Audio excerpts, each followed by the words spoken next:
How to fix Discord login error on PC. If you're facing the login error on PC on Discord, like whether you're using Mac or Windows system, I will show you what you can do.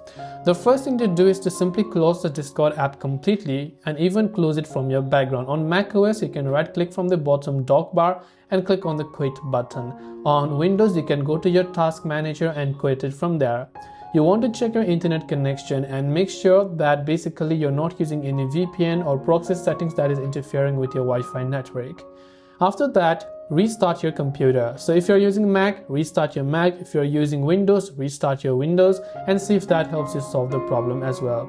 If that doesn't, relaunch Discord and let it complete its updating process. So whenever it's relaunching, it will complete its process and see if that helps you. If the normal way to log in is not working, you can log in using your mobile app and scan this QR code from your mobile app. Or if you forgot your password, you can click on the forgot your password link to see if that helps you solve the problem.